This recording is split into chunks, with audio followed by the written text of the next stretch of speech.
Oke, kita lanjutkan. Nah, ini ada bad news mengenai orang atau personal ya. Seperti penolakan menulis surat rekomendasi atau penolakan lamaran pekerjaan ya, penolakan kredit dan lain sebagainya. Nah, kemudian ada penulisan pesan-pesan yang persuasif ya. Nah, persuasif ini intinya adalah mengajak ya, mengajak. Sehingga kita itu harus tahu ya, menganalisa audiensnya dulu. Audiensnya tuh seperti apa ya. Kemudian budayanya bagaimana ya. Apakah suka basa-basi ya, atau bagaimana gitu ya. Kemudian memilih pendekatan organisasional. Jadi kita atas nama instansi atau atas nama perusahaan ya, sehingga lebih dipercaya ya. Nah, kemudian mengembangkan pesan-pesan yang persuasif ya. 3 komponen penting. Yang pertama, menetapkan kredibilitas ya. Yang kedua, membuat kerangka argumentasi ya, argumentasi audiens. Kemudian memilih daya pengikat. Nah, misalkan ya, menetapkan kredibilitas. Jadi, misalkan dengan kartu, apa sih namanya? Kartu, misalkan nggak Alfa atau apa, itu kan ada kartu pelanggan gitu ya, customer card ya, atau kartu Jogja gitu ya. Nah, itu bisa menetapkan kredibilitas bahwa kalau saya belanja sekian, dapat sekian. Nah, itu misalkan dengan poin kayak gitu ya. Sehingga, nah itu adalah daya pengikat ya. Kalau poin sekian, dapat hadiah apa gitu ya. Kalau poin sekian, dapat hadiah apa gitu. Nah, kemudian menulis permintaan yang persuasif. Itu ada 2 ya, ada 2. Langsung dan tidak langsung. Kalau langsung ya kita tatap muka gitu ya. Kalau tidak langsung melalui surat. Bahasanya sama ya. Pembuka, pembuka, alasan ya. Terus isinya pengajak apa gitu ya. Kemudian penutup. Sama bagiannya dengan yang bad news ya. Nah, ini bagaimana cara memilih daya pengikat. Ya, kita harus atensi ya, mengambil atensinya ya. Kemudian harus ada interestnya ya, kemauan dan action ya, tindak lanjut ya. Kemudian ada pemikat emosionalnya apa, kemudian ada pemikat logikanya apa, terus analoginya bagaimana ya. Induksi, apakah deduksi, maksudnya itu kita mengatakan dulu gitu kan, berdasarkan alasan-alasannya gitu ya. Terus kemudian Anda menyampaikan apa yang menjadi kehendaknya Anda gitu kan. Nah, kalau deduksi itu di akhir ya, di akhir. Jadi Anda mengutarakan kalau deduksi di awal ya. Jadi saya ingin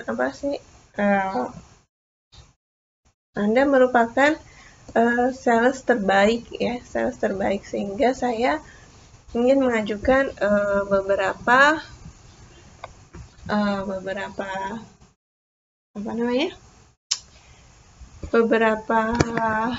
kerjasama misalkan berupa ini gitu.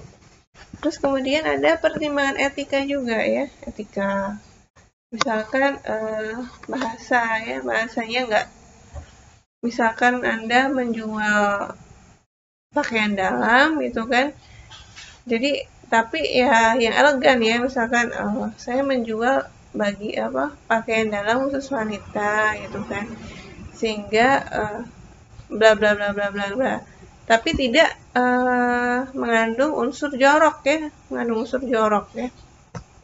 Kita kan mau jualan apa aja gitu ya, tapi jangan sampai apa yang Anda sampaikan itu merendahkan audiensnya atau merendahkan Anda sendiri sebagai penyampainya, atau bahkan merendahkan si perusahaan itu ya.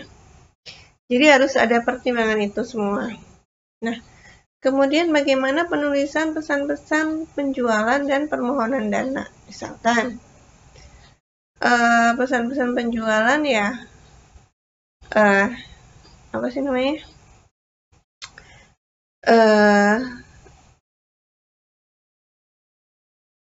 Menyampaikan ya, ini penjualannya seperti ini, atau terus barang saya, kelebihan barang yang akan saya ajukan adalah seperti ini, spesifikasinya ini, sehingga saya mengajukan penawaran penjualan atas barang tersebut gitu kan.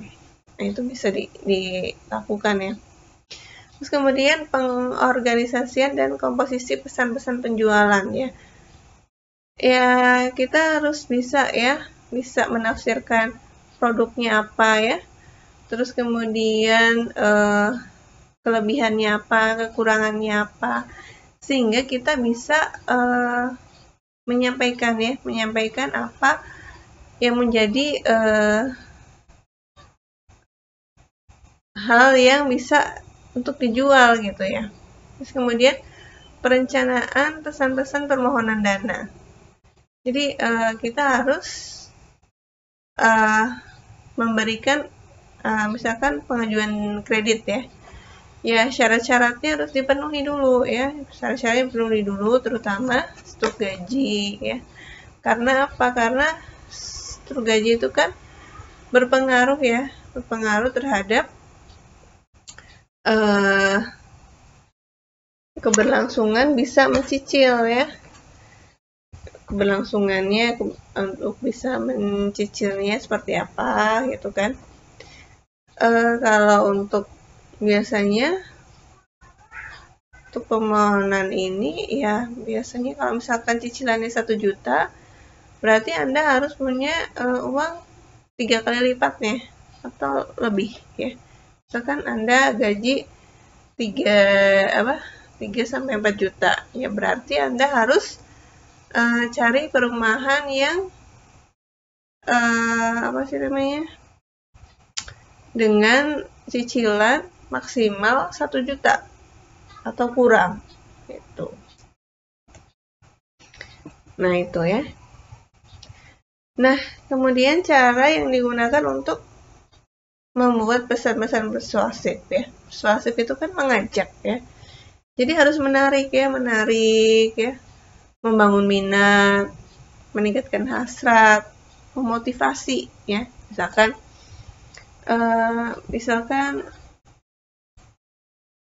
seperti ini, mari dengan uang receh ya, kita bisa menabung emas gitu ya. Jadi misalkan Anda jualan mini gold gitu kan ya, hanya dengan 0,025 itu kan senilai dengan 50.000 ya. Tapi Anda bisa menabung emas ya, karena emas itu bisa ditukarkan kapan saja ya. Kapan saja Anda bisa menukarkan, kapan saja Anda bisa beli, dan kapan saja Anda bisa mendapatkannya gitu kan. Dan nilainya tidak akan turun gitu. Misalkan seperti itu. Oh gitu ya. Jadi saya ngumpulin misalkan sehari 2.000 gitu ya. Dalam sebulan misalkan nih 2 kali 30 bisa 60.000, bisa dapat emas ya. Misalkan itu kan.